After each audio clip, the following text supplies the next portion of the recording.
seumur hidup dia akan dihantui rasa bersalah. Saya ngomong gitu bahwa kamu melakukan itu enak. Kalau kamu berpikirnya lebih jauh, Tuhan itu sudah memberikan.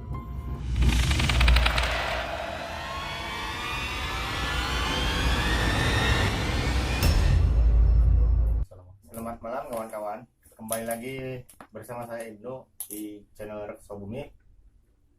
Pada malam hari ini kita kedatangan tamu narasumber yang sudah tidak asing lagi buat kawan-kawan. Perkenalkan nih Bang Dapa. Oke, selamat Apa malam. kabar Bang Dapa? Alhamdulillah baik Bang Ibnu. Oke.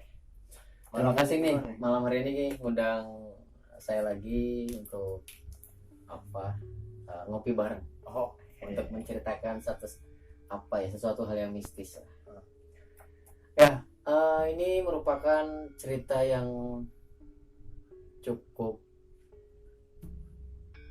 mengerikan, menakutkan, dan memilukan. Gitu. Jadi ceritanya saya ini komunikasi sama temen cewek di Jakarta. Kemudian dia menceritakan gitu, kita ngobrol panjang lama gimana kegiatan dia merupakan salah satu staf di sekolah di daerah Jakarta Selatan. Nah setelah nanya kita ngobrol mulai ke arah yang berbau mistis. Itu akhirnya dia menceritakan bahwa dia punya teman, kita sebut saja Siska. Siska ini merupakan teman SMP. Nah, teman SMP temanku. Nah, teman SMP bareng SMP sampai SMA dan lulus, kemudian di saat kuliah pisah gitu ya. Nah, Siska ini merupakan mahasiswi yang cukup pandai. Dia selalu mendapatkan nilai besar di kampusnya. Nah, pada suatu ketika di pertengahan semester itu, Siska dikenalkan sama seorang cowok namanya Rudy. Rudy juga awalnya baik, yang selalu perhatian sama Siska dan sebagainya. Sering komunikasi. Dulu komunikasi yang lagi booming adalah BBM ya, dibandingkan WhatsApp. Nah, akhirnya Rudy ngomong, boleh nggak gua datang ke kosan gitu. Karena memang meskipun Siska asli Jakarta, dia lebih milih kos daripada harus pulang pergi. Akhirnya oke, silahkan aja lu kalau pengen main. Setelah sampai dan ketemu ya biasa, awal 1 kali 2 kali biasa. Nah, setelah seringnya komunikasi itu berjalan, pada saat ada acara kampus teman-temannya biasa bakar-bakar di villa gitu ya,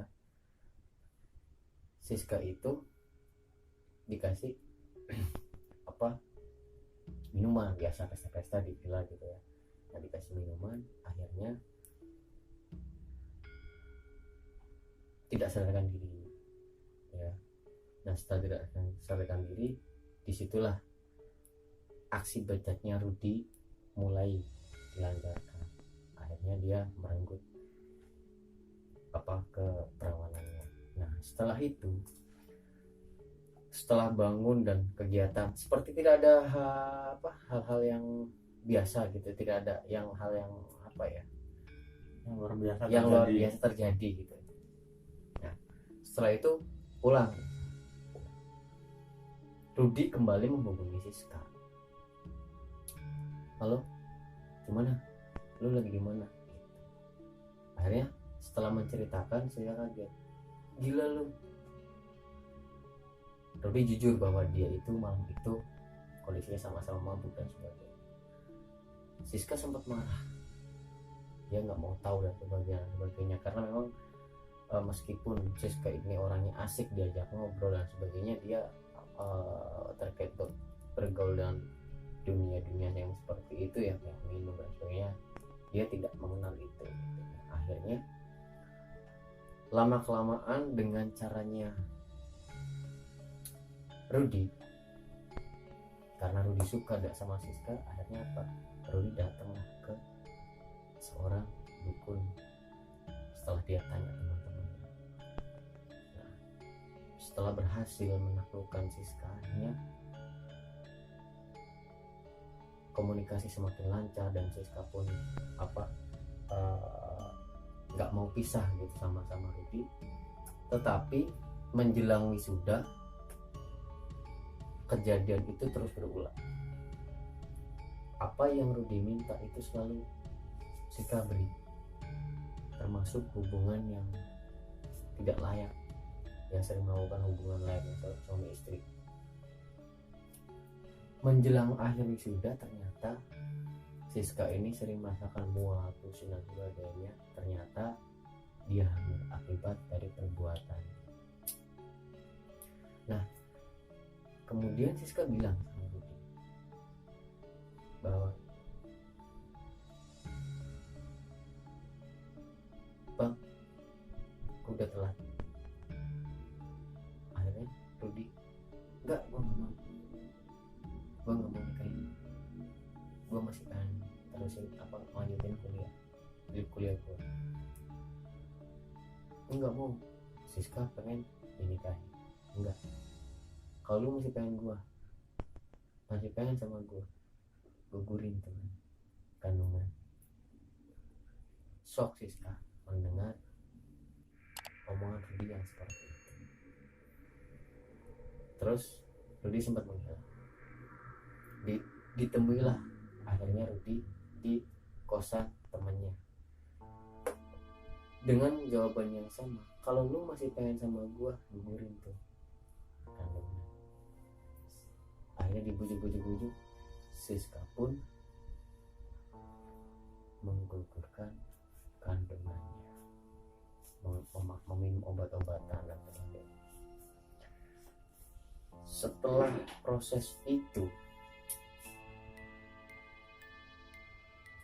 proses pengguguran kandungannya itu, Siska biasa, hubungan biasa dan sebagainya.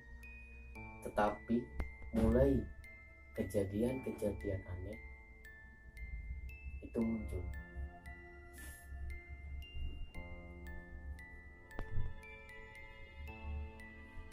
Menjelang ujian akhir kampusnya itu, menjelang kalau sekarang itu bahasanya sidang, menjelang sidang skripsi, Siska itu sering di mimpi itu ketemu seorang anak kecil gitu. Ketemu seorang anak kecil yang tiba-tiba itu menangis dengan tatapan yang kasihan. Akhirnya apa, cuma di mimpi cuma seperti itu. Setelah bangun ya Siska anggap biasa, merupakan bunga tidur, mungkin itu mimpi buruk. Pada malam berikutnya, biasanya kan kalau orang tidur itu dalam kondisi 5 menit dia masih bisa merasakan antara sadar, ngantuk, dan tidur itu biasanya masih merasakan gitu. Ada yang orang ngomong gitu. Nah, belum lama dia memejamkan mata, tiba-tiba pipinya itu seakan-akan dipegang oleh tangan, tapi tangannya itu kayak tangan anak-anak. Biasanya kalau kita gitu gendong bayi kan biasa suka nempelin tangan bayi itu kan di pipi kita gitu ya. Ya seperti itu, kayak seperti itu. Saya terbangun, ternyata dia di hadapan dia tidak ada apa-apa. Nah, aneh lagi bagi Siska itu, kok apa ya gitu, dia belum tahu kenapa selalu dihantui, apa kok selalu sering mimpi gitu, ketemu bayi, ketemu anak-anak. Nah akhirnya pada malam selanjutnya ternyata pas Siska pulang dari kampus itu malam hari, setelah pulang malam ke kosan, tiba-tiba lampu padam. Di bawah tempat tidur dia itu kayak ada sesuatu yang merangkak,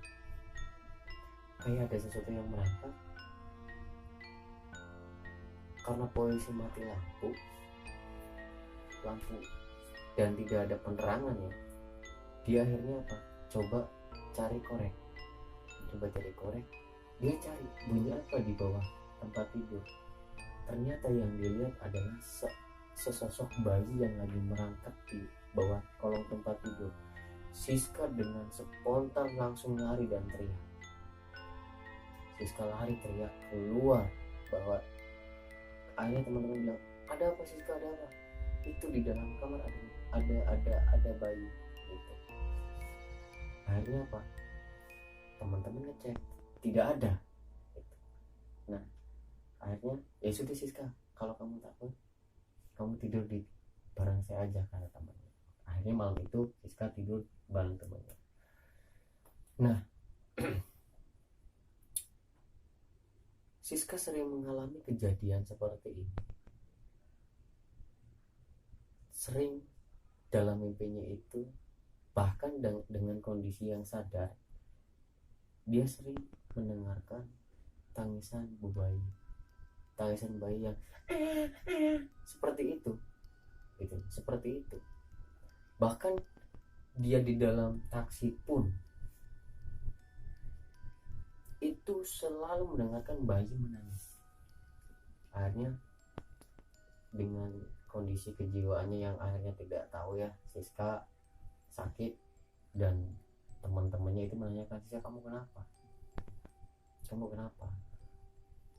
Akhirnya Siska ceritalah semua penyebabnya itu apa, sering dihantui hantu anak-anak, bayi dan sebagainya. Saya cerita bahwa pernah ada kejadian bahwa dia sempat menggugurkan. Nah akhirnya Siska datang sama Rudi. Rudi itu datang, Rud, ayo nikahin aku. Rudi nggak mau. Akhirnya tanpa ada alasan yang jelas, Rudi kabur entah kemana. Nah Siska yang sudah merasa putus asa, sempat dia stres. Orang tuanya akhirnya mengetahui cerita dari teman-temannya bahwa Siska pernah melakukan suatu hubungan yang di luar nikah gitu. Akhirnya Siska dibawalah ke orang pintar. Apa sih ini?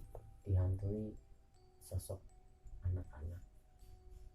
Nah setelah melakukan ritual, karena dia datang ke tabib atau dukun gitu ya, melakukan ritual dan sebagainya, perlahan mulai sembuhlah Siska.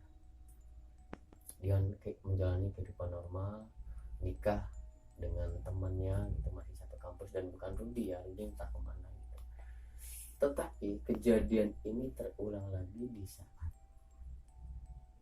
Siska ini mengandung anak pertama dari hasil yang memang resmi. Setelah melahirkan, Siska masih sering didatangi sosok anak ini dengan tampilan yang cukup menyedihkan. Kondisinya cukup menyedihkan. Bayi ini berlumuran darah.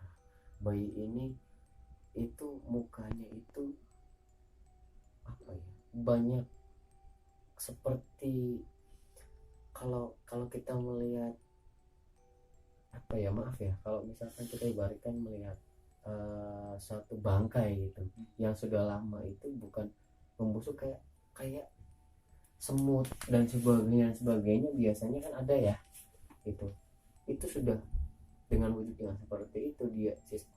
dia mendatangi Siska kembali kembali dengan kondisinya yang drop, yang stres. Siska akhirnya datang ke seorang ustadz bahwa dia mengakui dia pernah melakukan seperti itu. Nah, setelah menjalankan bahwa jangan telat sholat, bertobatlah, perbanyak istighfar. Setelah dia datang ke ustadz, sebetulnya apa? Untuk mimpi itu atau didatangi itu sudah enggak, cuma apa?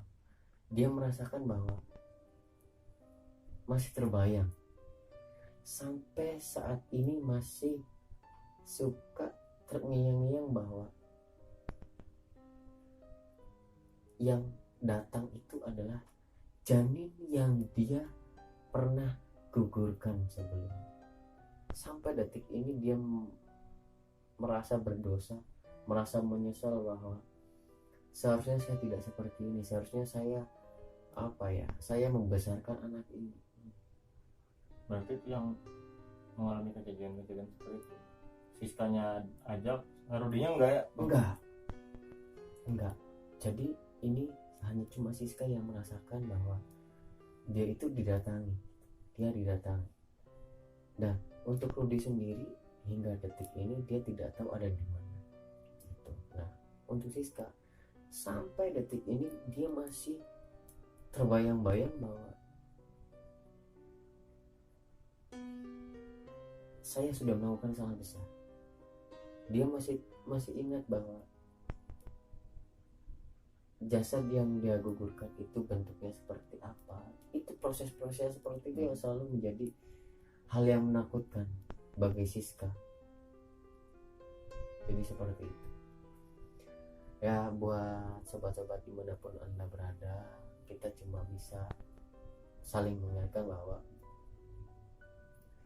selagi kita masih mempunyai iman, jangan pernah melakukan hal-hal yang tidak pernah kita bayangkan bahwa resikonya akan besar. Karena apa yang kita lakukan pasti akan ada akibat dan resikonya. Kalau kita tidak sanggup, mending jangan. Karena kan seperti itu. Karena sudah jelas agama manapun melarang hubungan di luar nikah. Agama manapun melarang hal-hal yang seperti itu. Jadi untuk malam ini mudah-mudahan kita semua bisa mendapatkan pelajaran bahwa sesuatu yang enak itu sebetulnya tidak enak, kan gitu. Dan bahkan saya pernah mengalami sendiri, pernah didatangi sama adik kelas di salah satu sekolah ya, saya pernah didatangi, bang lagi di mana? Saya lagi di sini. Dia malam-malam nangis kenapa? Dia sudah seperti ini sering melakukan hubungan layaknya suami istri, minta saran, Anda punya kenalan dokter yang bisa gugurin. Dengan seketika saya marah bahwa, maaf ya, saya bilang gitu, sama aja kamu ngajarin saya untuk menjadi seorang pembunuh. Sama saja meskipun saya menunjukkan ini obatnya, ini caranya, kan seperti itu. Termasuk saya ceritakan bahwa orang yang pernah menggugurkan janin itu seumur hidup dia akan dihantui rasa bersalah. Saya ngomong juga bahwa kamu melakukan itu enak. Kalau kamu berpikirnya lebih jauh, Tuhan itu sudah memberikan bonus yang luar biasa sama kamu. Apa? Saya kasih anak kamu, hasil dari kamu sekalian. Karena tidak ada yang namanya istilahnya anak dari biasanya kan kita sering mengidentifikasi seorang itu, contoh maaf ya, anak haram, nggak jelas bapaknya dan sebagainya. Dia tidak bersalah, yang salah adalah ibu bapaknya, kan seperti itu. Nah akhirnya apa? Terus yang mesti gimana? Tanggung jawab, nikahin. Kamu jangan melakukan enak, positif. Kamu harus bisa, kamu tunjukkan. Jangan kamu merasa enak terus kamu buang, gitu loh. Kamu buang. Tuhan sudah sangat baik memberikan bonus, kan itu. Bonusnya apa? Anak. Ini bonusnya sekalian kamu bagaimana? Bukan ujian jelas manusia kan seperti itu. Cuma kalau kamu apa ya, setelah selesai melakukan kayak orang, maaf ya, kayak orang kebelet kencing datang ke SPBU habis itu keluar kan gitu, keluar lagi kan, nggak seperti itu, meninggalkan apa kotoran kan gitu kan, nggak seperti itu. Jadi buat semuanya, selagi kita masih mempunyai naluri hati nurani, apapun Anda dan siapapun Anda, jangan pernah berpikir untuk maaf untuk perempuan ataupun laki-laki yang sudah pernah ataupun melakukan hal-hal yang di luar nikah, kemudian mendapatkan satu bonus lah, saya katakan bonus, maaf ya. Jangan pernah untuk membunuh atau menggugurkan, karena itu adalah justru titipan yang harus kamu jaga. Tinggal kamu bagaimana tunjukkan kedewasaan kamu. Dia juga berhak hidup, lantas kenapa kamu ingin menghilangkan, kan seperti itu.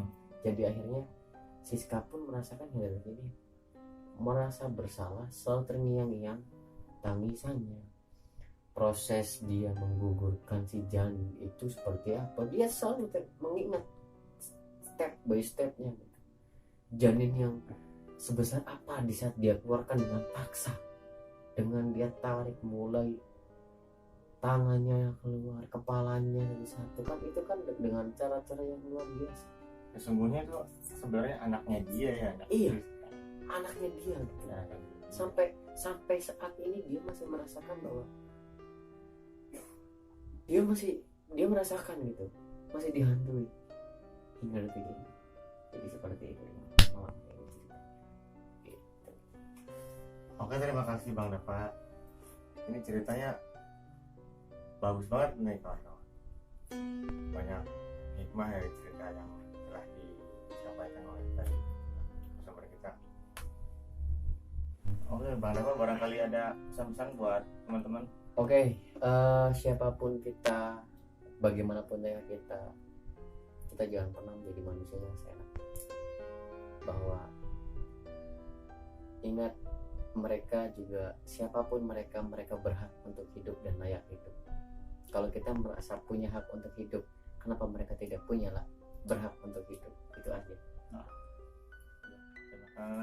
Bagi kawan-kawan yang belum subscribe, saya ingatkan kembali supaya support channel kita dengan cara subscribe, like, komen, dan share. Terima kasih buat narasumber kita malam ini.